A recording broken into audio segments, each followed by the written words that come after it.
네, 안녕하세요. 통합과학 원격 수업을 시작하겠습니다. 우리 친구는 선생님이 학습지 뭉탱이로 나눠준 거 있을 거예요. 그거 준비하고, 그다음에 교과서도 옆에 딱 준비하고 수업 열심히 한번 들어봅시다. 자, 여기는 교과서 이제 처음인데요. 자, 목차 한번 보려고 해요. 자, 여기 시스템과 상호작용 여기 부분이 2차 지필평가 시험 범위 부분이 되겠고요. 자, 이 중에 첫 번째 역학적 시스템은 물리 부분입니다. 여기는 선생님이랑 같이 진도 나갈 거고요. 그다음에 세 번째 생명 시스템 여기는 김민성 선생님이랑 나갈 거고요. 가운데 지구 시스템 여기 지구과학 부분은 이제 우리 두 명이 같이 나가게 될 것 같습니다. 자, 이 전체가 시험 범위인 거는 변함없는 사실이니까요. 자, 요렇게 알고 준비하시면 되겠습니다. 자, 그럼 학습지 한번 살펴볼게요. 자, 우리 이제 선생님이랑 역학적 시스템을 나갈 건데 여기는 배울 부분이 그렇게 배울 내용이 그렇게 많지는 않습니다. 자, 중력이 뭔지 배울 거고요. 그 중력을 우리 중학교 때는 이제 조금 개념 위주로 배웠다고 한다면 이 중력이 이제 뭐에 의해서 커지는지 작아지는지 요거 배울 거고요. 이 중력에 의한 운동 두 가지를 배울 겁니다. 물리 원에 가면 더 다양하게 배울 텐데 이 중에서 첫 번째 자유낙하 운동. 들고 있는 뭐 핸드폰을 이렇게 손을 놔요. 그럼 바닥에 떨어지겠죠? 자, 이런 자유낙하 운동 배울 거고, 그다음에 두 번째로 공 던지는 것처럼 수평으로 던진 물체의 운동. 자, 이 두 운동에 공통점이 있고 차이점이 있습니다. 그거 위주로 중요하게 배울 겁니다. 자, 그걸 배우고 나면 또 뭘 배우냐 하면 운동량과 충격량의 개념을 배울 거고요. 자, 그랬을 때 이제 만약에 교통사고가 그러니까 났어요. 그랬을 때 피해가 생기잖아요. 그게 이제 뭐에 의해서 달라지는지, 그리고 그 피해를 줄이려면 이제 뭐를 줄여야 되는지, 자, 이런 걸 배우면 여기 단어는 끝이 납니다. 자, 그 전에 이제 우리 중학교 때 배웠던 개념 간단히 한 번만 복습해 볼게요. 여기는. 자, 휘딱휘딱 하고 넘어갈 겁니다. 자, 첫 번째 중학교 때 배웠던 거, 이동거리와 변이 개념 아마 배웠을 거예요. 자, 여기서 출발해서 여기 지점에 도착한다고 합시다. 자, 다이렉트로 가는 거리를 변위라고 부릅니다. 자, 직선거리. 그런데 이 주변에 뭐 건물이 있고 뭐 이러면 여기를 바로 갈 수 없잖아요. 그래서 돌고 돌아 가겠죠. 자, 이 거리를 이동거리라고 부릅니다. 자, 첫 번째 물체가 이동한 총 거리는 이동거리라고 부르고요. 자, 그 물체의 처음 위치에서 나중 위치까지의 변화량, 그 직선거리를 뭐라고 부르냐? 변위라고 부릅니다. 자, 그 다음에 두 번째. 자, 여기는 이제 그냥 끄덕끄덕 하고 넘어가시면 되겠습니다. 자, 속력과 평균 속력 개념 한번 해볼게요. 자, 속력이 뭐냐? 단위 시간당 이동한 거리 1초에 몇 미터 가느냐. 만약에 1초에 10미터 간다. 그러면은 1세크에 10미터 간다. 그럼 10미터 per 세크가 되겠죠? 자, 이것을 뭐라고 하냐? 속력이라고 부릅니다. 그런데 일상생활에서 속력은 뭐 10m per sec로 가다가 좀 놀다 갔어. 1m per sec로 가다가 이렇게 달라질 수 있잖아요. 자, 그거를 전체 이동한 거리를 걸린 시간으로 나눈 값을 뭐라고 부르냐? 평균 속력이라고 부릅니다. 즉 평균값이에요. 자, 그 다음에 속력이랑 비슷한 개념으로 속도라는 개념이 있죠. 속도도 속도가 있고 평균 속도가 있겠죠. 자, 여기 이 거리, 직선 거리, 이 변위를 갔을 때의 걸린 시간으로 나누어진 값을 속도라고 부르고요. 속력과 속도의 차이는 뭐냐? 속도는 방향 개념을 더 가지고 있다는 겁니다. 벡터값이에요. 자, 그 다음에 전체 변위를 이 속도가 일정하지 않을 수 있잖아요. 10m per sec로 가다가 20m per sec로 가다다. 그러면 이제 속도가 변했잖아요. 그 속도의 평균값. 어떻게 구하냐? 전체 변위를 전체 걸린 시간으로 나누어주면 그게 이제 평균 속도 개념이겠죠. 자, 이 정도라고 넘어가시고요. 그 다음에 4번. 자, 단위 시간 동안 속도의 변화량. 자, 이 속도가 변할 수 있어요. 내가 자동차 운전을 하는데 엑셀을 우웅 하고 밟았어요. 그러면은 시속 10이었다, 20이었다, 30이었다. 시속이 계속 변하죠. 자, 속도가 변하는데 단위 시간 동안 속도의 변화량을 뭐라고 하냐? 가속도라고 부릅니다. 가속도. 반대로 브레이크를 밟아도 마찬가지죠. 자, 속도가 30에서 20에서 10으로 줄어들었어요. 자, 이렇게 뭔가 속도가 변한다. 그럼 당연히 가속도가 생길 수밖에 없습니다. 자, 그 다음에 5, 6, 7번 한번 볼게요. 자, 운동 중에 이제 어떤 운동들이 있냐, 우리 일상생활에서. 자, 첫 번째, 5번. 물체의 속도가 일정한 운동. 속도가 시속 10으로 일정하게 가요. 자, 속도가 일정, 등속도 운동이라고 하면 되겠죠. 자, 근데 6번. 물체의 속도가 이번엔 변합니다. 자, 그러면 속도가 변해요. 그럼 등속도 운동 아니죠. 자, 그럼 속도가 변하기 때문에 가속도가 생길 수밖에 없습니다. 가속도가 0보다 큰 거, 그러면 속도가 증가하는 운동, 가속도가 마이너스 값이다. 그럼 속도가 감소하는 운동, 어쨌거나 둘 다 가속도 운동입니다. 자, 그 다음에 이번에는 가속도가 일정해요. 자, 가속도 운동. 등가속도 운동은 뭐냐면은 가속도가 일정한 운동이에요. 즉, 속도가 계속 증가하는 운동인 거죠. 일정하게 증가하는 운동이 바로 등가속도 운동입니다. 얘는 조금 더 어려운 개념 같아요. 자, 그러면 우리가 중요하게 배울 게 이제 등가속도 운동에 대해서 배울 겁니다. 왜 그러냐면요. 자, 우리는 중력에 대해서 배운다고 했는데, 자, 이게 지구라고 해보자. 자, 지구가, 그 지구 주위의 물체를 이렇게 당깁니다. 이 힘을 중력이라고 하죠. 자, 이 중력은 여기서만 작용하는 게 아니라 떨어지는 동안 내가 손을 여기서 탁 하고 놨어요. 자, 이렇게 잡고 있다가 탁 하고 놨습니다. 자, 내 손을 떠난 뒤에도 중력은 계속 작용하기 때문에 얘는 아래로 내려올수록 속도가 계속 증가합니다. 자, 얼마씩 증가하냐? 지구가 잡아당기는 만큼 증가하는데요. 자, 얼마의 가속도로 얘가 당기냐? 지구의 중력 가속도 값 9.8m/s 제곱만큼의 일정한 그런 힘으로 잡아당기기 때문에 속도가 일정하게 증가합니다. 즉 등가속도 운동을 해요. 자, 그래서 얘를 중요하게 배울 거고요. 자, 얘가 무엇인지 한번 살펴볼게요. 자, 우선 단위 시간당 속도 변화량을 무엇이라고 하냐 하면 이제 가속도라고 부르죠. 가속도라고 하고 단위는 m/s 제곱입니다. 자, 만약에 20m/s 제곱으로 증가했어요. 근데 처음 속력은 10m/s예요. 자, 이거 하는데 1초 걸렸어요. 자, 만약에 그런다고 한다면 10m/s 제곱의 가속도를 가지게 되는 거죠. 자, 즉 가속도는 속도 변화량을 시간으로 나눈 값입니다. 자, 이 중에 이제 가속도 운동 중에 특히 속도가 일정하게 변하는 운동, 단위 시간당 속도 변화량이 일정한 운동을 등가속도 운동이라고 합니다. 자, 처음에 0초일 때는 자동차의 속력이 초속 5m/s였어요. 그런데 이제 1초가 되었을 때 10m/s로 증가했습니다. 자, 그러면은 얘는 1초 동안 속도 변화량이 얼마냐면 5m/s만큼 증가한 거죠. 자, 그럼 얘의 가속도는 5m/s 제곱이 되는 겁니다.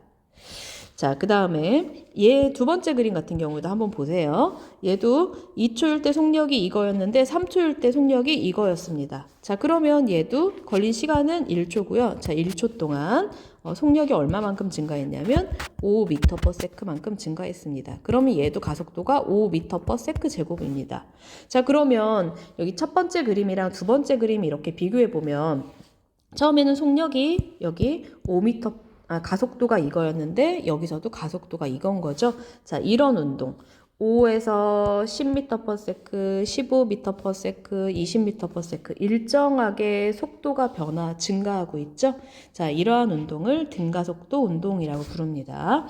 자, 그러면 이걸 이제 그래프로 한번 옮겨 보는데요. 자, 등가속도 운동 말고 다른 그래프도 좀 갖다 놨습니다. 자, 첫 번째 그래프 한번 볼게요. 자, 첫 번째 그래프는 가로축이 시간이고 세로축이 이동거리입니다. 자, 처음에 여기는 0초였어. 자, 0초일 때 당연히 이동거리는 없겠죠. 자, 그 다음에 1초였어요. 이만큼 갔어. 그럼 여기다 점 찍으면 되고 2초일 때 이만큼 갔어요. 자, 점 찍으면 되죠. 자, 이렇게 연결을 하면 자, 가로축이 시간, 세로축이 이동거리일 때 이 기울기가 생기는데 이 기울기가 뭘까요? 기울기는 시간분의 이동거리이기 때문에 이게 속력이 되겠죠. 속력. 아니면 또는 방향이 일정하다면 또는 속도가 되겠죠. 방향이 일정하다면. 자, 그러면 이 그래프를 옆에로 이렇게 옮겨 본다면 지금 기울기가 지금 변함없이 일정하잖아요. 자, 그러면 시간에 따른 속도 그래프로 그려보면 시간에 따라서 지금 속도가 일정하고 있죠. 자, 그래서 이 기울기 값 요만큼 이게 바로 속도 운동이고요. 자, 지금 시간에 따라서 속도가 어떠냐면 이게 만약에 10m/s라고 한번 해봅시다. 그러면 0초일 때도 10m/s, 1초일 때, 2초일 때도 속도가 일정한 운동을 하고 있죠. 자, 따라서 이 운동은 무슨 운동입니까? 무슨 운동? 속도 운동이 되겠죠. 자, 속도가 일정한 운동. 자, 그 다음에 두 번째 그래프 한번 살펴볼게요. 두 번째 그래프. 자, 아까랑 뭐 세로축 값이 다르네요. 자, 이 가로축이 시간입니다. 자, 세로축이 속도예요. 자, 처음에 이제 0초일 때 속도가 이만큼 있었어요. 자, 운동하고 있는 물체인 거죠. 자, 속도가 일정하게 이렇게 증가합니다. 자, 이 기울기가 바로 뭘까요? 자, 시간분의 속도 변화량. 이거 뭐였죠? 이 기울기가 바로 가속도였죠. 자, 이 기울기는 가속도입니다. 자, 그러면 이때 가속도 값이 기울기가 지금 0보다 크잖아요. 자, 이 가속도의 약자 가속도 명사형. 엑셀을 밟는다 그 개념인 것처럼. 자, A 값이 0보다 크다. 즉 가속도가 0보다 큰 운동입니다. 이거는. 자, 근데 오른쪽 그래프 한번 보세요. 자, 오른쪽 그래프는 자, 가로축이 시간이고 세로축이 속도입니다. 자, 시간에 따라 속도가 점점 줄어드는 운동을 하고 있죠. 자, 이 기울기가 뭘까요? 자, 이 기울기. 이 시간분의 요 거리가 아니라 속도 변화량. 이게 바로 기울기가 이것도 가속도인 거죠. 자, 근데 이 가속도가 지금 얘는 0보다 기울기가 지금 이 음의 값이잖아요. 자, 0보다 작은 거고 아까 기울기가 0보다 큰 거였습니다. 어쨌거나 둘 다 무슨 운동일까요? 지금 가속도가 일정한 거겠죠. 자, 얘는 가속도 운동입니다. 자, 근데 가속도 운동 중에서 특히 이 기울기가 일정하잖아요. 가속도가 즉 일정한 운동, 가속도가 같은 운동, 즉 등가속도 운동입니다. 자, 얘 첫 번째 그래프도 등가속도 운동, 두 번째 그래프도 등가속도 운동입니다. 그런데 둘의 차이점은 뭐냐? 첫 번째 거는 기울기, 속도가 일정하게 증가하는 운동, 즉 그 다음에 두 번째 그래프는 속도가 일정하게 감소하는 운동입니다. 자, 그러면 그 밑에 세 번째 그래프가 나오는데요. 자, 세 번째 그래프는 가로축이 시간, 세로축이 가속도입니다. 지금 가속도가 지금 0보다 큰 값이죠? 자, A가 0보다 큰 값이죠? 자, 그리고 속도가 가속도가 일정합니다. 자, A가 0보다 큰 운동이고요. 지금 가속도가 일정하잖아요. 그러니까 얘는 등가속도 운동이겠고요. 자, 얘를 변환시키면 이 그래프가 나오겠죠. 자, 그 다음에 그 옆에 그래프 보시면 가로축이 시간이고 세로축이 가속도인데 여기가 0의 값이고 여기는 마이너스 값입니다. 즉 가속도가 이제 음의 값인 그래프인데요. 이것도 역시 이 가속도가 일정하게 일정하잖아요. 그러니까 얘도 등가속도 운동입니다. 하지만 그 왼쪽 그래프와 차이점은 A가 0보다 작다라는 거. 자, 두 개의 공통점, 둘 다 등가속도 운동이라는 공통점을 가지고 있습니다. 자, 대충 요 정도 파악하시면 되겠고요. 자, 중학교 때 다 배운 거니까 요 정도는 알고 있을 거라고 생각합니다. 자, 근데 그 정도 잘 몰라도 약간 직접적 관련성은 좀 떨어집니다. 자, 우리 이제 고등학교 내용 한번 배워볼 텐데, 자, 중력과 자, 단원 제목이 중력과 역학적 시스템입니다. 자, 중력을 특히 이제 가장 중요하게 배울 거요. 첫 번째 학습 목표 중력의 특징을 말할 수 있다. 이번 시간에 이것만 배울 거예요. 그 다음에 두 번째 자유낙하 운동하고 수평으로 던진 물체의 운동. 이 두 가지의 공통점과 차이점을 설명할 수 있어야 되고요. 이게 수행평가입니다.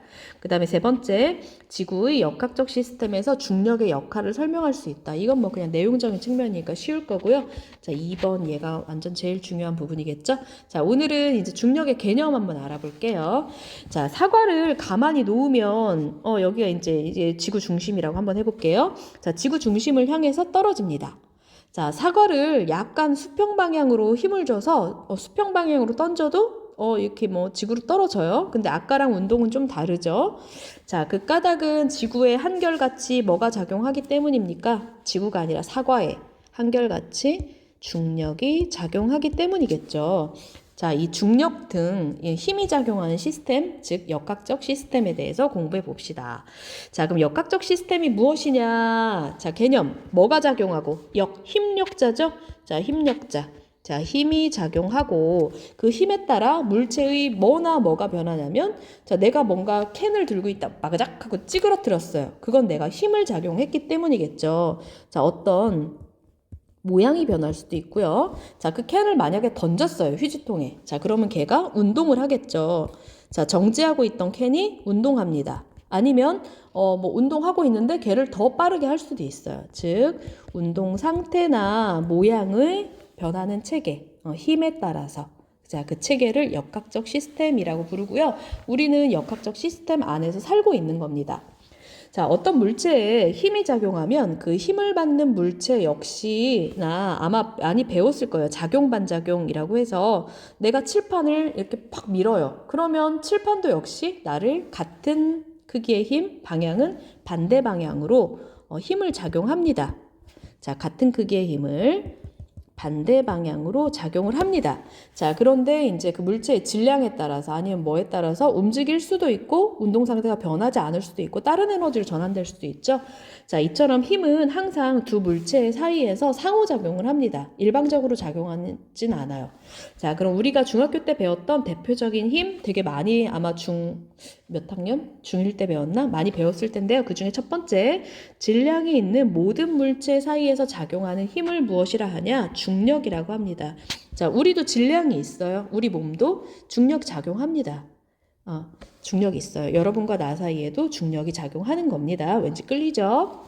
자, 그 다음에 두 번째, 물체의 접촉면에서 물체의 운동을 방해하는 힘, 마찰력이라고 하죠. 자, 그 다음에 세 번째, 전기를 띤 물체 사이에서 작용하는 힘, 뭐 풍선을 뭐 플러스로 대전시키고 뭐 마이너스로 대전시켜가지고 둘이 가까이 되면 서로 잡아 당기는 거, 이런 거 전기력이라고 부르죠.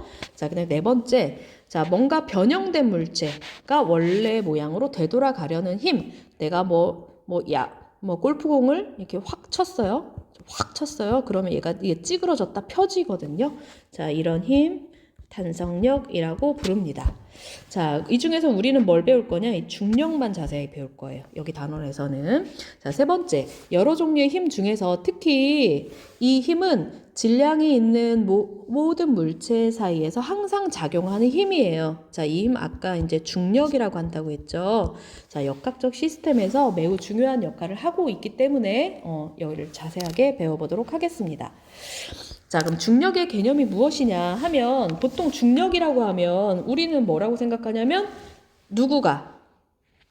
누구냐면 우리가 살고 있는 보통은 지구 주변에 있는 물체를 끌어당기는 힘을 얘기를 합니다. 보통은. 하지만 이제 더 정확한 의미는 질량을 가진 모든 물체 사이에서 작용하는 힘.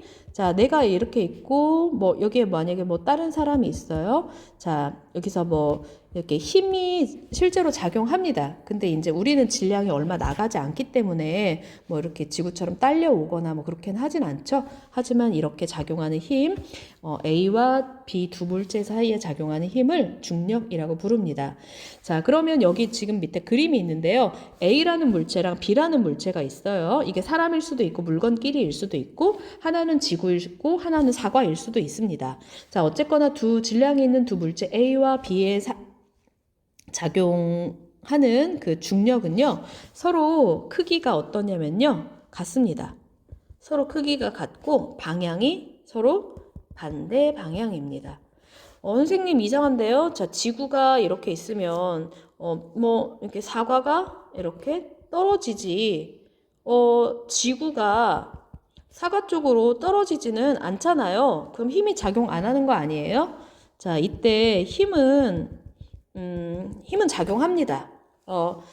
사과 역시 지구를 잡아당겨요. 자기 쪽으로 잡아당깁니다. 자, 서로 이렇게 잡아당겨요. 자, 그런데 그냥 이건 굳이 안 해도 되는데 한번 얘기해 볼게요. 자, 이 사과가 지구를 잡아당기는 힘을 F는 사과의 질량 곱하기 사과의 중력 가속도이고요. 그 다음에 지구가 사과를 이렇게 잡아당기는 힘은 큰 F라고 표현해 볼까요? 지구의 질량 곱하기 지구의 중력 가속도입니다. 자, 그런데 두 힘의 크기가 같아요. 중력의 크기가 아까 같다고 했잖아요. 힘의 크기가 같은데 이 지구의 질량은 어마어마하게 큽니다. 자, 얘는 굉장히 작겠죠. 사과의 질량이니까. 그럼 두 힘이 같으려면 얘가 어마어마하게 커야 되겠죠. 그 지구의 중력 가속도는 거의 0에 가까울 정도로 작겠죠. 자, 이 사과의 가속도 값이 크기 때문에 사과는 이렇게 속력이 확 증가하는 운동을 하는 것 뿐입니다. 하지만 두 힘은 같아요. 사과가 지구를 당기는 힘과 지구가 사과를 당기는 힘의 크기는 같습니다. 자, 그러면 이때 중력 이 기왕이면 두 물체 사이에 잡아당기는 힘이 크려면 어때야 되냐 하면 두 물체의 질량이 클수록 그 다음에 두 물체 사이의 거리가 기왕이면 가까울수록 중력이 크게 작용합니다. 자, 요거 알아두시고요. 요거랑 요거 잘 알아두시면 될 것 같고요. 자, 그럼 이번에는 지구에서의 중력에 대해서 한번 알아볼게요. 자, 그러니까 하나의 물체를 지구로 고정시켜 놓고 지구상에 있는 어떤 물체, 또 여기에 작용하는 힘에 대해서 자세히 알아보자 이 뜻입니다. 자, 그럼 지구 주변의 물체를 잡아당기는 힘인 중력, 좀 좁은 범위의 중력에 대해서 자세히 알아보는데요. 자, 이때 중력의 방향이 어떠냐면 이 방향 무슨 방향이라고 할까요? 지구가 이렇게 있으면 지구 중심을 향하는 방향이겠죠? 그래서 중력의 방향은 지구 중심 방향이고요. 이 방향을 다른 말로 뭐라고 하냐 하면 연직 방향인데, 연직이 여기가 이제 직각이라는 이 개념인데요. 연직 중에 연직 윗 방향이 있고 연직 아래 방향이 있겠죠. 자, 이 중에 중력의 방향은 연직 아래 방향입니다. 자, 두 개는 같은 말이에요. 지구 중심 방향이랑 연직 아래 방향이랑은 같은 개념으로 쓰면 되겠습니다. 지구에서는. 자, 그럼 이때 중력이 어때야 크냐? 물체의 질량이 클수록 큽니다. 그리고 지표면으로부터 높이가 가까울 때 중력이 크게 작용하잖아요. 아까 두 물체 사이의 거리가 가까울 때 중력이 크다고 했죠. 만약에 뭐 물체가 엄청 멀리 대기권 저 높이 있어요. 그럼 중력을 더 작게 받겠죠. 자, 지표면으로부터 높이가 높아질수록 중력의 크기는 작아집니다. 자, 이때 지표면에서의 이제 뭔가 땅 근처에 있을 때 지표면에서의 중력의 크기는요, 질량 곱하기 중력 가속도 값이랑 같은데요. 자, 이거는 이제 뭐 약자로 표현하면 힘, force는 질량 m 곱하기 중력 가속도 값은 g입니다. 자, 근데 이때 이 g 값이요, 지구에서라면 지구의 중력 가속도는 9.8 m/s 제곱으로 일정합니다. 뭐 위치에 따라 약간 달라질 수 있는데 평균 9.8 m/s 제곱입니다. 이게 지구의 값이에요. 달로 가면 이 값이 얼마로 작아질까요? 6분의 1로 작아지는 거죠. 자, 그럼 문제. 자, 지표 부분에 1kg인 물체가 있어요. 그 물체에 작용하는 뭐 이렇게 땅이 있고 지표면 부분에 이제 여기 1kg인 물체가 떡하니 이렇게 있단 말이죠. 얘에 작용하는 중력의 크기는 얼마냐? 질량 곱하기 1kg 곱하기 지구의 중력 가속도 값인 9.8 m/s 제곱 하니까 숫자끼리 곱하면 9.8이죠. 단위도 킬로그램 m/s 제곱이 뉴턴이랑 같습니다. 자, 뉴턴 힘에 관해서 그 힘에 관한 세 가지 법칙을 정립한 학자가 뉴턴이라서 기념을 해서 뉴턴이라고 힘의 단위를 사용합니다. 자, 그러면 이때 공식은 이렇고요. F는 mg. 지표면 근처에서 물체에 작용하는 중력의 크기를 뭐라고 부르냐면요. 우리는 무게라고 부릅니다. 우리 몸무게라는 표현을 이렇게 사용하죠. 자, 몸무게란 무엇이냐? 나의 질량이 이렇게 있을 거고, 나의 질량 예를 들어 한 50kg라고 한번 해볼까요? 자, 50kg이고 지구의 중력 가속도인 9.8 m/s 제곱으로 잡아당기고 있죠. 자, 이 두 개를 곱한 값이 바로 이제 무게인 겁니다. 자, 달에서 만약에 무게를 측정하면 지구에서보다 이 G값 자체가 6분의 1로 작아지니까 몸무게는 줄어들죠. 하지만 이 50kg인 질량은 변함이 없는 거죠. 자, 천체의 질량과 크기에 따라서 달이냐 아니면 지구냐, 지구가 질량이 더 많이 나가고 크기도 크잖아요. 그래서 중력이 6배 정도 더 큽니다. 천체의 질량과 크기에 따라서 이 중력의 크기, 즉 중력 가속도 값 자체가 달라집니다. 자, 이때 지구에서도 중력 가속도 값이 중력이 약간 다르거든요. 자, 지구는 이제 자전을 하잖아요. 자, 근데 완전한 구형이 아니라 약간 옆으로 퍼져 있는 타원체입니다. 자, 이렇게 이제 이렇게 자전 운동, 원 운동을 하기 때문에 여기가 지구 중심이라고 해볼게요. 자, 여기서 적도까지 이 땅의 이 반지름을 A라고 해볼게요. 그 다음에 여기는 극지방입니다. 북극이에요. 지구 중심부터 이 극까지의 거리를 이제 B라고 한번 해볼게요. 그럼 어디가 더 크냐면 A가 더 큽니다.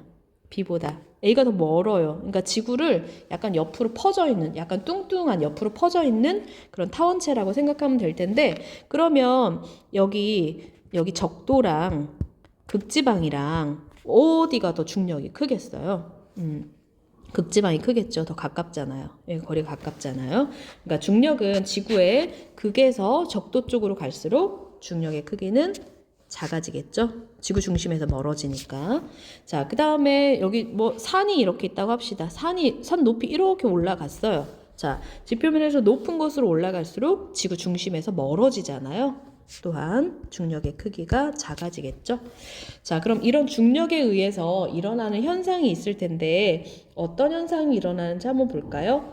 자, 저울 위로 올라가서 몸무게를 잰다. 몸무게가 나타나는 것도 중력 때문이겠죠? 자, 내가 이렇게 저울 위로 이렇게 올라갔어요. 자, 지구가 이렇게 잡아 당기기 때문에 내 몸무게가 나타나는 거죠.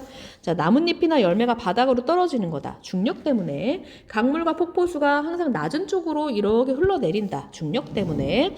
인공위성이나 달이 지구 주위를 돌고 있다. 자, 지구가 있으면 지구 주변을 이렇게 공전하고 있잖아요. 자, 그럼 이것도 역시 지구가 중력으로 잡아당기고 있기 때문입니다. 그래서 이제 지구의 여기 궤도를 이탈하지 않게 되는 거죠. 자, 그러면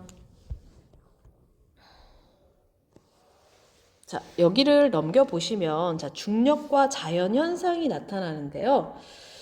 자,